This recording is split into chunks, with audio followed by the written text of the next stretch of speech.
बीते दिनों बीपीएससी का फाइनल रिजल्ट सामने आया, लेकिन उसके बाद से ही अब कट ऑफ को लेकर सवाल उठने लगा है। आरक्षण और कट ऑफ को लेकर जिस तरीके से बार बार बीपीएससी को लेकर सवाल उठाया जा रहा है, वहीं अब इस मामले में जनतांत्रिक विकास पार्टी के अध्यक्ष, राष्ट्रीय अध्यक्ष अनिल कुमार ने सरकार को घेरा है। क्या कुछ कह रहे हैं अनिल कुमार, पहले आप सुनिए। 2019 में भी एक रिजल्ट आया था इस बीपीएससी का, तो रिजल्ट आना सबको कहीं ना कहीं एक जिसका हुआ उसको सुखद अनुभव भी देता है कि हमारे बेटा का, हमारे बेटी का रिजल्ट हुआ। लेकिन इस रिजल्ट में जो खेल हो रहा है, इस खेल का जवाब कौन देगा, ये समझ में नहीं आता है कि इसमें भी खेला हो गया।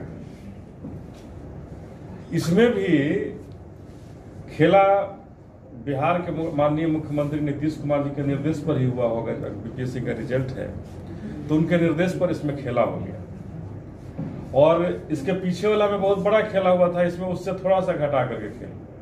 तो हम ये जानना चाहते हैं, आपके माध्यम से पूछना चाहते हैं, बिहार के लोग भी जानना चाहेंगे कि आखिर ये खेल क्यों हो रहा है,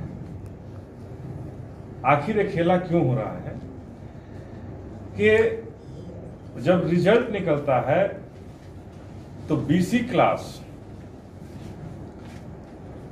और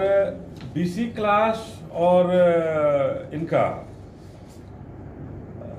जिनका रिजर्वेशन नहीं है, जनरल क्लास, दोनों का एक ही मार्क्स इस बार दिया। हम ये दिखाना चाहेंगे कि इस बार के रिजल्ट में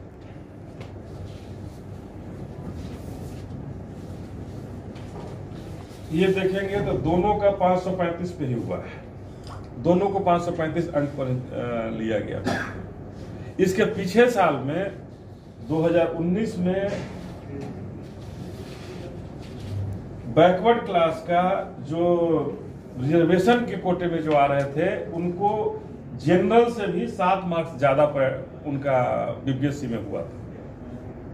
और इस बार नीतीश कुमार जी ने इतना जरूर किया है कि वो बराबर कर दिया है, बैकवर्ड क्लास और जनरल क्लास जो है दोनों बराबर हो गए। तो हम पूछना चाहते हैं कि क्या कमंडल के गोद में बैठ करके, जिस मंडल के नाम पर आप शासन करने आए थे, तो मंडल को खत्म कर देंगे क्या? हमारे आरक्षण को, ये तो सीधा सीधा हुआ, हमारा आरक्षण खत्म हो गया।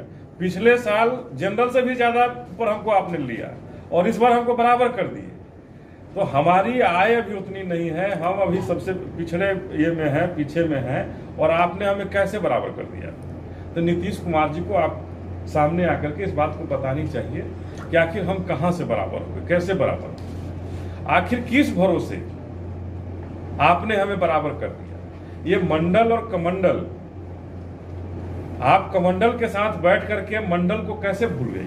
मंडल आयोग, ये बाबा साहब का जो आरक्षण का एक संविधान है, उस संविधान के तहत ये बना हुआ है। तो हम कहना चाहते हैं कि ये संविधान के अंदर जो व्यवस्था है, उस व्यवस्था को आप नमो व्यवस्था से बदल देंगे क्या? आप नमो व्यवस्था से जो गद्दी पकड़े हुए हैं, उस व्यवस्था के लिए आप हमारे अधिकार को छीन लेंगे क्या? और अधिकार को छीन लेंगे और हम लोग कब तक चुप बैठे रहेंगे?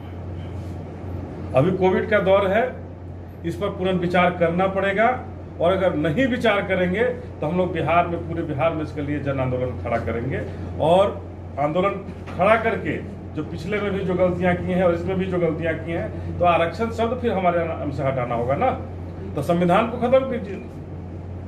और हमारे माननीय नेता विपक्ष से भी आग्रह है, नेता विपक्ष का एक ट्वीट हमने देखा, बहुत ही उस ट्वीट को देखने के बाद दर्द हुआ कि ये कैसा ट्वीट करते हैं नेता विपक्ष। इन्होंने कहा, नागपुरी संतरों के रंग में रंगे कथित ओबीसी मुख्यमंत्री नीतीश ने बीपीएससी परिणाम में आरक्षित और अनारक्षित वर्ग का कट ऑफ मार्क्स बराबर कर दिया, क्योंकि नीतीश जी ने 15 साल में अपनी जाति के प्रतीक व्यक्ति आए बिहार में सबसे अधिक कराने के लिए पिछड़ों को, बाकी पिछड़ों को लात मार दिया। तो मैं तेजस्वी जी आपको कहना चाहता हूं कि ये जाति नीतीश जी के शासन से जन्म नहीं ली है। इसी जाति के प्रथम गृह मंत्री हमारे आदरणीय सरदार पटेल भी थे, शिवाजी महाराज भी थे, और बहुत सारे ऐसे लोग आए। तो ये आरोप लगाना कि नीतीश जी हमारे प्रति व्यक्ति आए बढ़ा देंगे, नीतीश जी ने तो इस समाज को सबसे पीछे ढकेला, हमारे लोगों को नौकरियों में पीछे ढकेले, हमारे लोगों को जगह पे पोस्टिंग नहीं मिल पाती है, जो व्यवसाय करते हैं उनको तंग तबाह किया जाता है। तो नीतीश कुमार जी ने हमारे समाज को सबसे पीछे ढकेला है। इसमें कहीं कुछ हमें कहने में संकोच नहीं है कि नीतीश जी की वजह से हमारा समाज, पटेल समाज, कुर्मी समाज सबसे पीछे के पायदान पर है, सबसे पीछे हाशिए पर है। तो नेता प्रतिपक्ष आपको इस ट्वीट के लिए माफी मांगनी चाहिए कि हम पिछड़ों की लड़ाई, आरक्षण की लड़ाई लड़नी होगी तो एक होकर के लड़ेंगे। अगर हम जाति में बट करके कि आप जादव हैं तो जादव पीछे हो गया और कुर्मी आगे हो गया, ये समाज आपको माफ नहीं करेगा। और इसके लिए आपको सामने आकर के माफी मांगनी चाहिए और ये कहनी चाहिए कि आरक्षण की लड़ाई 89 में भी हुई थी। 1989 में मंडल आयोग की सबसे बड़ी बीपी सिंह के नेतृत्व में वो लड़ाई लड़ी गई थी, आदरणीय लालू प्रसाद यादव जी के नेतृत्व में वो लड़ाई लड़ी गई थी। तो अब फिर से उस लड़ाई को लड़ने की जरूरत होगी, नहीं तो हमारे भाइयों और बहनों को नौकरियां नहीं मिलेगी।